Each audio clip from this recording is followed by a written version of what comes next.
Muy buenas noches con todos y todas las personas que nos acompañan el día de hoy a esta sexta sesión, este sexto módulo en materia de contrataciones con el Estado.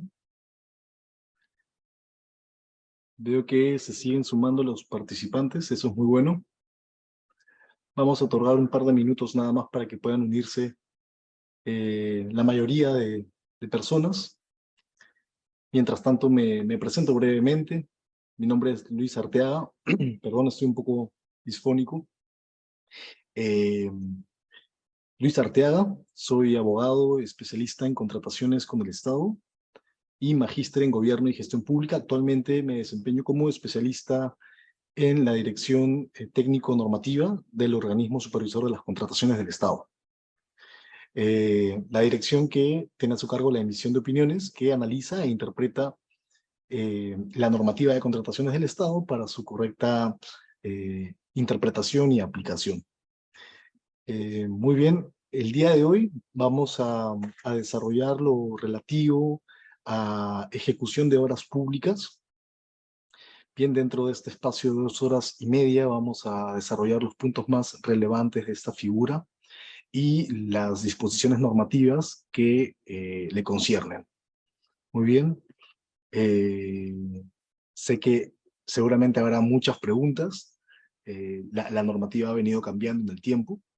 Así que les comento un poco cómo vamos a desarrollar esta sesión y la sesión del día de mañana, en la que, dicho sea de paso, vamos a desarrollar solución de controversias de la fase de ejecución contractual y responsabilidades administrativas, civiles y penales.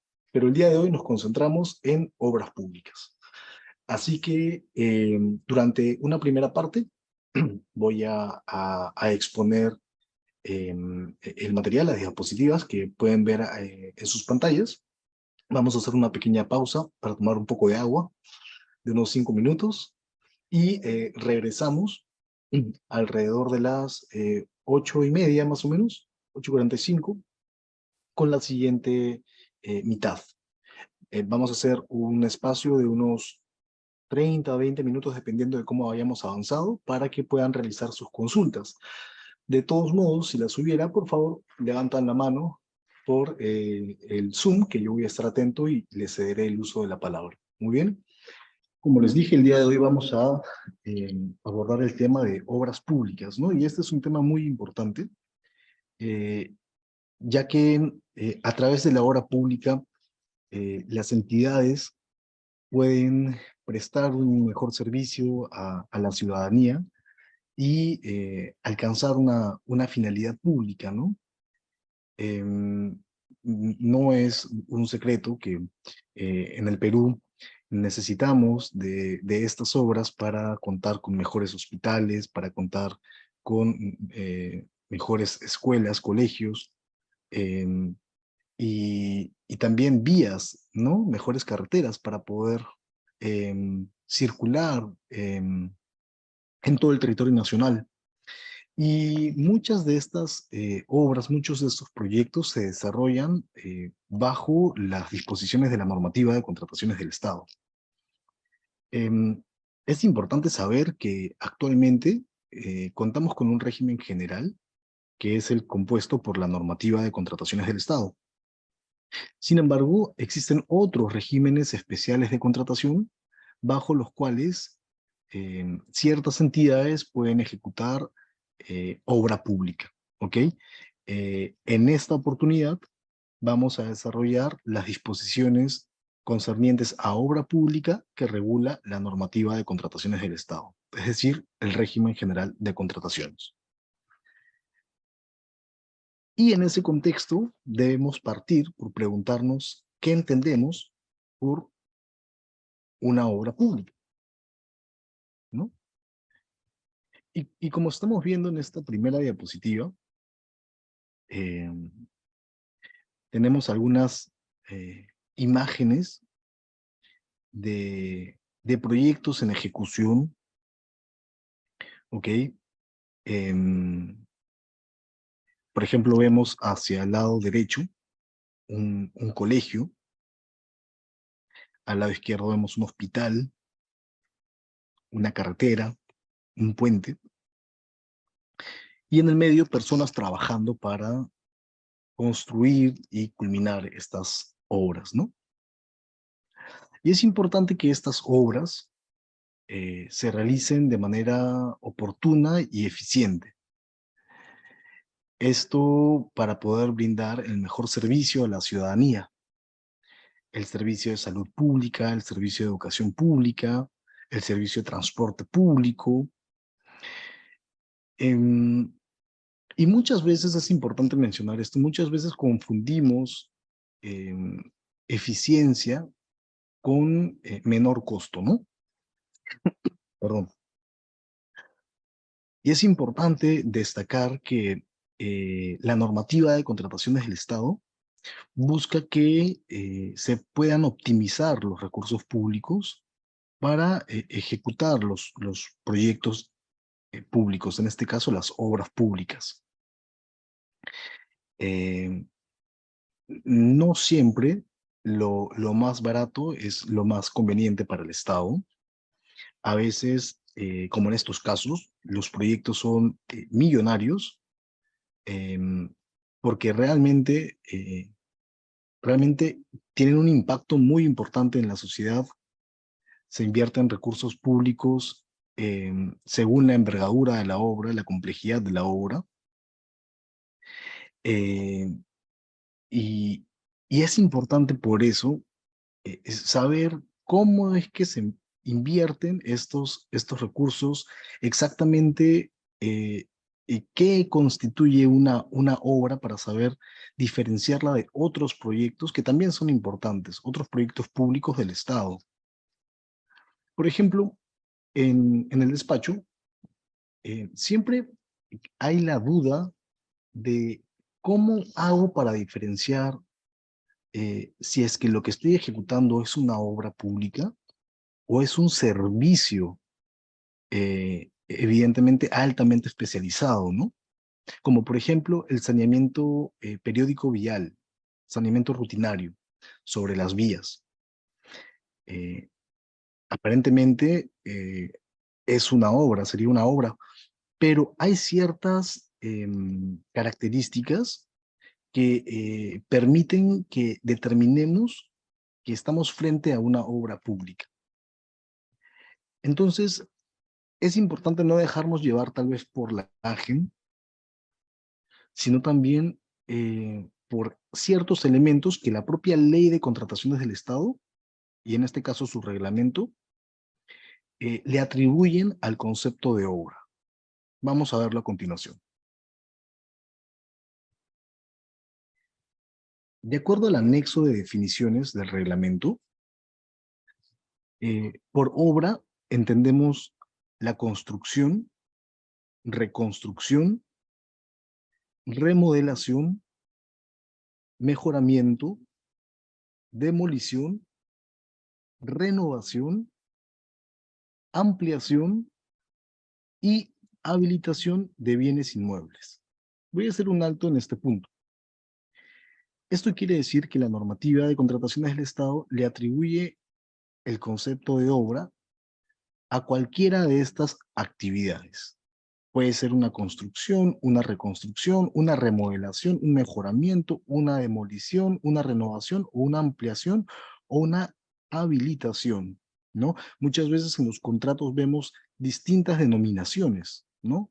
Pero en realidad lo importante es observar el objeto del contrato, las actividades constructivas que se van a realizar y así verificar si es que se trata de alguna de estas actividades que hemos mencionado y que se encuentran establecidas en el reglamento.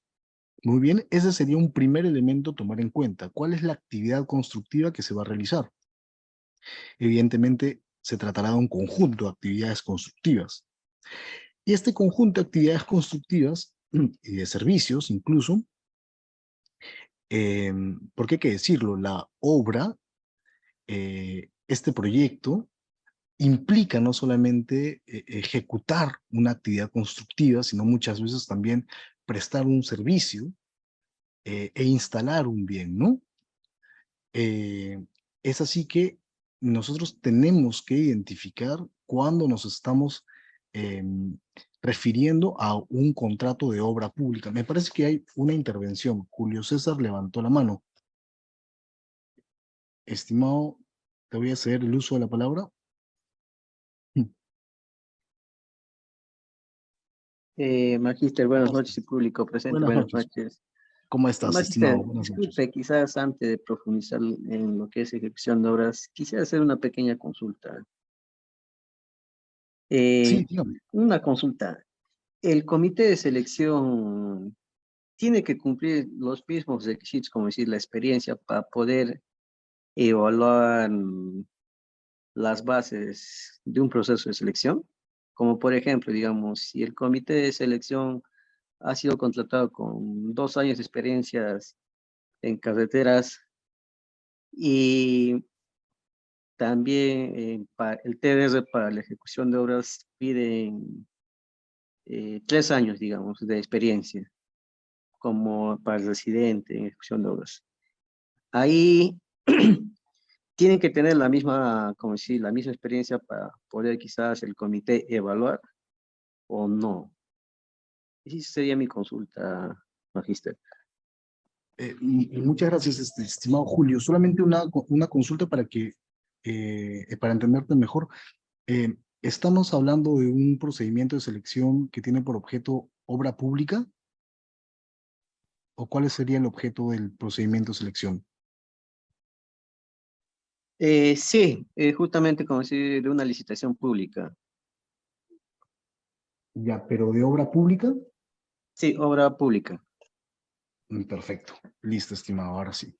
Bueno, te comento que de acuerdo al reglamento, de acuerdo al artículo 43 del reglamento, em, para la licitación pública, la entidad debe designar a un comité de selección, ¿no?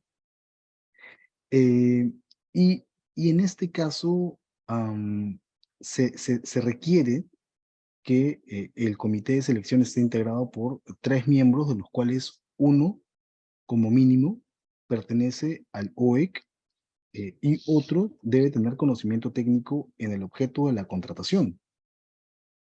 Pero, bien claro dice la norma, en el numeral 44.2, que tratándose de procedimientos de selección para la contratación de ejecución de obras, en este caso, de los 3 miembros que forman parte del comité de selección, por lo menos 2 deben contar con conocimiento técnico en el objeto de la contratación.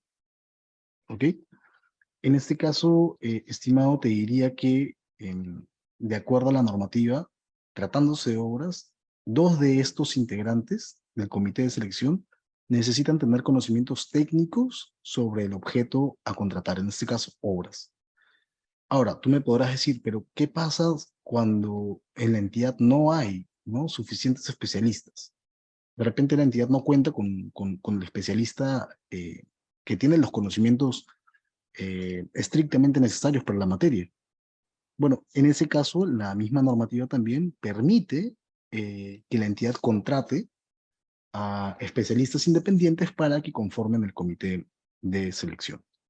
Muy bien, espero con esto haber contestado tu pregunta. Les pediría, por favor, a los demás que las consultas que puedan formular por este medio las realicen sobre el tema que es obra pública. Muy bien. Perdón, hay alguien más también que levantó la mano. Julio César, no sé si... A ver, otra vez, te cedo el uso de la palabra, estimado. ¿Cómo estás? Te Sí, escuchamos. Magíster, disculpe. El tema es justamente lo que yo puntual. Tal como explica que prácticamente la entidad pública puede contratar profesionales o especialistas para poder conformar el comité. Pero ahí mi pregunta es, caso contrario que la entidad contrate profesionales, como decir, experiencia general en diferentes tipos de obras, pero el proceso de licitación o la ejecución de esa obra es una carretera. Ahí justamente quiero quizás, no sé si es que me podría especificar si ambas, tanto los del comité y en las bases que está conformado en la licitación pública, tienen que cumplir con el mismo, como decía, el mismo grado académico o el mismo grado de experiencia. Eso es justamente lo que quizás, no sé si te podría aclarar o indistintamente. Muy bien, estimado. Bueno, en realidad la normativa no ha previsto que, por ejemplo, los integrantes del comité de selección tengan una cierta experiencia o una cierta, eh, por ejemplo, profesión, ¿no?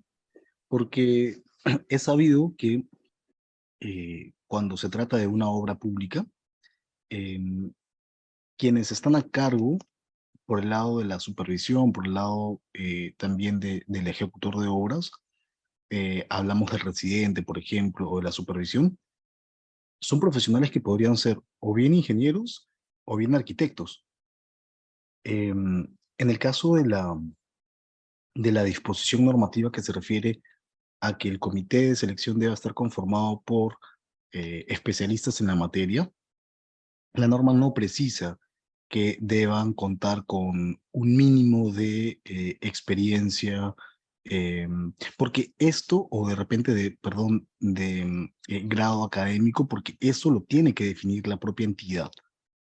La propia entidad necesita determinar cuál es este parámetro que debe, o este perfil que debe tener el profesional que integre el comité de selección, sobre la base de objeto a contratar, ¿no? No existe en este caso, estimado Julio, un mínimo para, para esta función del integrante del comité de selección.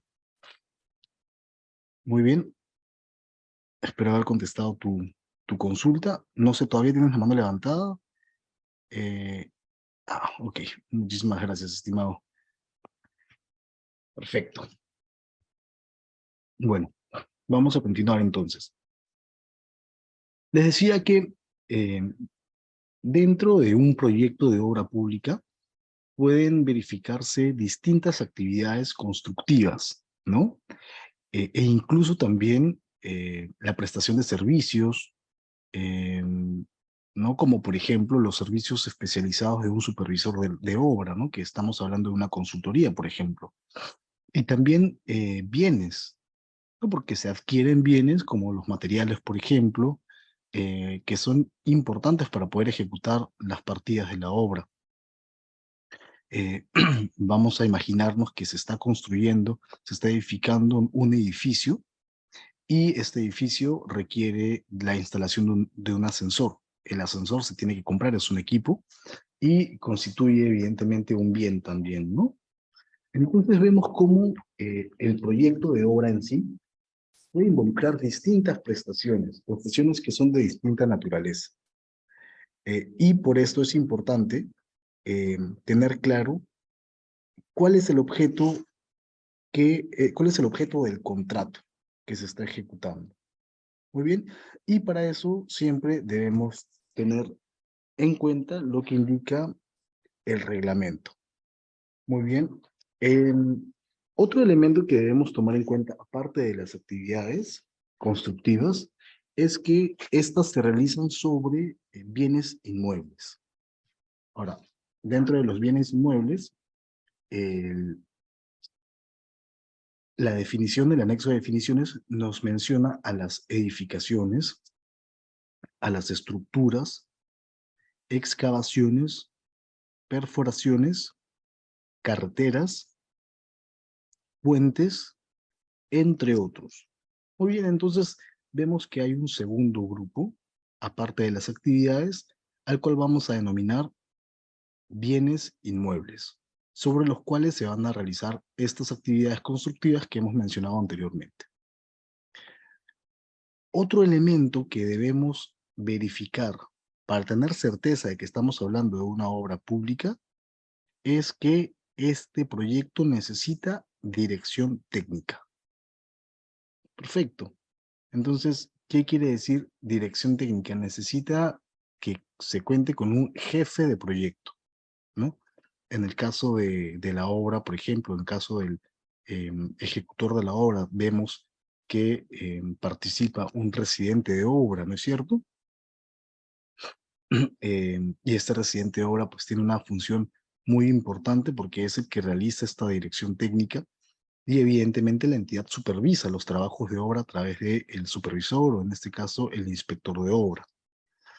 Así que este también es un tercer elemento que debemos tomar en cuenta para definir si es que es una obra pública o de repente es un servicio especializado, ¿no? Que se parece a una obra, pero si no tiene dirección técnica, por ejemplo, entonces sabemos que no es una obra, porque no cumple con uno de los elementos de definición de obra pública.